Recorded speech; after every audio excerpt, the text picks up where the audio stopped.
Assalamualaikum warahmatullahi wabarakatuh. A'udzubillahi minasyaitonirrajim. Bismillahirrahmanirrahim. Wa Dawuda wa Sulaiman idh yahkumani fil harsi. Dan ingatlah kisah ketika Nabi Daud dan Sulaiman memberikan keputusan hukum tentang tanaman. Idh tanafasat fihi ghanamul qaum.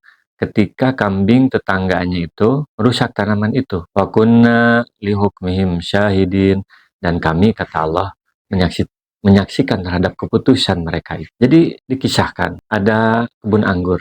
Masuk ke kebun anggur itu kambing-kambing yang milik kaum yang lain. Pada waktu itu Nabi Daud, ayah Nabi Sulaiman, memberikan keputusan bahwa kambingnya itu harus menjadi milik pemilik kebun anggur itu. Karena kerugian pemilik kebun anggur itu sama dengan nilai kambing itu. Itu keputusan Nabi Daud. Allah menyaksikan keputusan itu. Fahamnaha Sulaiman. Maka kami memberikan pemahaman kepada Nabi Sulaiman keputusan yang lebih tepat. Nabi Sulaiman protes kepada Nabi Daud. Ayah, ini keputusan kurang tepat, kata Nabi Sulaiman. Kata Nabi Daud, lalu gimana yang paling bagus? Begini, kata Nabi Sulaiman. Jadi, si kambing itu diberikan kepada pemilik kebun. Biarlah dia mengambil manfaat dari kambing itu selama dipelihara oleh dia. Dan kebun anggur itu diberikan kepada pemilik kambing. Sehingga kebun anggur itu bisa menghasilkan, bisa kembali pulih dari kerusakannya seperti biasa. Sehingga ketika kebun anggurnya itu kembali baik dan dia menghasilkan, bisa mengembalikan hasil yang kemarin, dikembalikan lagi kebun anggur itu ke pemiliknya, dan kambing juga dikembalikan kepada pemiliknya, sehingga si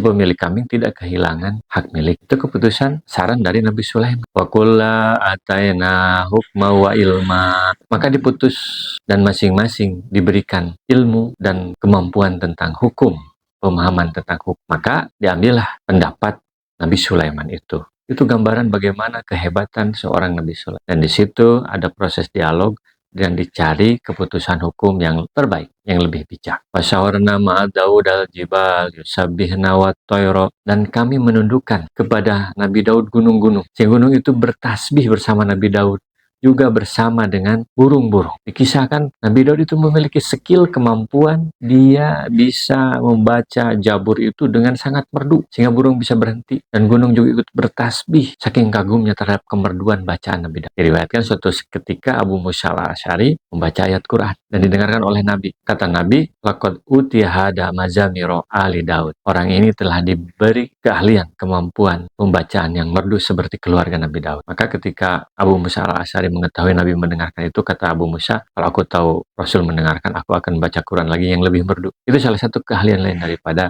Nabi Daud. Ini dua sosok keturunan Nabi Ibrahim, dari jalur Nabi Ishak dan Nabi Yakub, sampailah kepada Nabi Daud dan Nabi Sulaiman. Dan Al-Quran mengakui kehebatan karena mereka bertauhid kepada Allah Subhanahu wa Ta'ala. Shadaqallahul adzim. Assalamualaikum warahmatullahi wabarakatuh. Rasulullah SAW bersabda, baligu anni walau ayatan, sampaikan dariku meskipun satu ayat. Mari kita sebarkan jalan kebahagiaan dengan like, share, dan subscribe channel ini.